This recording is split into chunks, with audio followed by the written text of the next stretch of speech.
Have you ever heard the phrase, the relentless love of God? I think Hosea, chapters 1 and 3 today, which is in our reading, by the way, is an example of the relentless love of God. Excuse me while I adjust something here. There we go. We've got a lot of noise happening outside today. They're doing road construction. The relentless road construction on my street that never ends. But good morning, I'm Pastor Rini. Welcome to 747 Morning Inspiration. What is relentless love, and how is our faith different than the many different faiths practiced around the world? And how does the one true God separate himself from the other, quote unquote, other gods that are out there? And Hosea is an example of how God has a relentless love for his children. Hosea is a prophet, one of the 12 minor prophets, and he lived in the northern kingdom when the northern and southern kingdom were fractured and split apart. And of course, he continues to speak about the punishment of God's people because of their sin of idolatry and how they've rejected the worship of the one true God. And it says in chapter 1, verse 1, that God gave Hosea the prophet a very unique and, quite frankly, uncomfortable job to do. It says, the word of the Lord came to Hosea in the days of Jeroboam, the son of Joash, king of Israel. And when the Lord first spoke to Hosea, the Lord said to Hosea, go take yourself a wife of whoredom and have children of whoredom, for the land commits great whoredom by forsaking the Lord. So he went and took Gomer, the daughter of Diblaim, and she conceived and bore him a son. So it doesn't go into a lot of detail, but apparently this woman had been a prostitute. We don't know. But that was the one he was told to take for his wife. And then not only did he take her for a wife, he named his children after some of the punishments that were going to happen to the Israelites. He says, he has a son. Verse 4, and the Lord said to him, call his name Jezreel, for in just a little while I will punish the house of Jehu for the blood of Jezreel, and I will put an end to the kingdom of the house of Israel. And on that day I will break the bow of Israel in the valley of Jezreel. Well, Jezreel was the place where the Assyrians destroy the Israelites and conquer them and take them captive.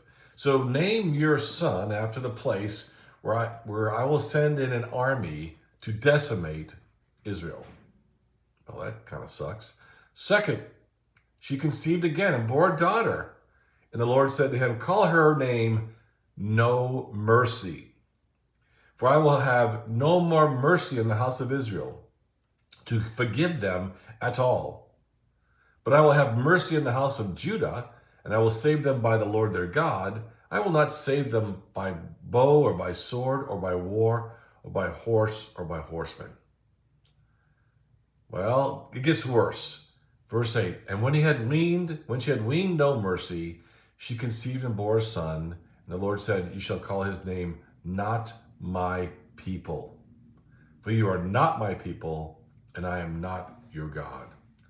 So this prophet has to marry a woman who has a very, very dubious background.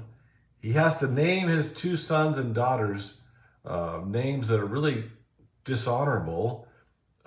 Jezreel, No Mercy, and Not My People. Can you imagine going to a party? This is my wife, the prostitute. Her name is Gomer. This is my children, Jezreel, where the Israelites will be destroyed. And this is my daughter, No Mercy, because God has no mercy on us. And this is my son, Not My People, because we've been pushed away from the presence of God. Well, what's the moral of that story? Don't be a prophet. So anyway, this is what God says, because he's about to, Hosea is about to tell them what's coming. And he continues to talk about Israel's unfaithfulness, and he details their punishment for their sins and the consequences of walking out from under the protection of the Most High God. And nations do this, they begin to depend on their own economy, their own military, their own leaders, their own strength, and they begin to devalue the power and presence of the protection of God. And when you do that, God just dries up the resources. He says, verse 9, therefore I will take back my grain in its time, and my wine in its season, and I will take away my wool and my flax, which were to cover her nakedness. Now I will uncover her lewdness in the sight of her lovers. No one shall rescue her out of my hand. I will put an end to all her mirth, her feast, her new moons, her Sabbath, and all her appointed feasts. And I will lay waste her vines and her fig trees, of which he said, these are my wages, which my lovers have given me. He goes on to say, all the things that you take for granted, I am going to remove from you. I will make them a forest, and the beasts of the fields shall devour them. And I will punish her for the feast days of the Baals, when she burnt offerings to them, and adorned herself with a ring and jewelry, and went after her lovers and forgot me, declares the Lord. So God makes it clear, and he goes into a lot more detail, I don't need to go into that today, about how he is going to punish the Israelites and remove all the things that they believed in and instead of believing in the one true God. God gets our attention. He finds a way to get our attention. He many times dries up relationships or finances and resources to get, and maybe even dries up our health to get our attention to listen to him. And then, unlike any other religion, we have a God of relationship, and he reaches down to us. He wants to woo us back to his presence. Therefore, behold, I will allure her, for verse 14, and bring her into the wilderness and speak tenderly to her. And on that day, declares the Lord, you will call me my husband, and no longer will you call me my Baal, for I will remove the names of the Baals from her mouth, and she shall be remembered by name no more. It is a declaration from the creator of the universe that he will never stop pursuing us. It is the relentless love of God. There's a song called The Reckless Love of God. It's not reckless at all. It's intentional. It's relentless, the relentless love of God.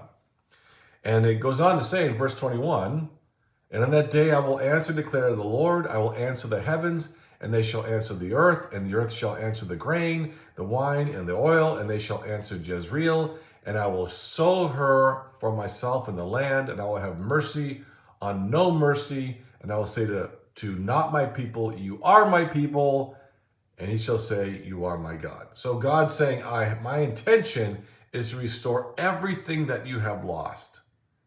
Everything that you have lost. And then in chapter 3, Hosea goes and does the same. He calls back his wife. He gets her to love him again. He gets restored to his children. And God restores their family relationship. And it says in chapter 3, verse 5, afterward the children of Israel shall return and seek the Lord their God and David their king, and they shall come in fear to the Lord and to his goodness in the latter days. In other words, after they've been conquered and it led to captivity, there will be a time of restoration.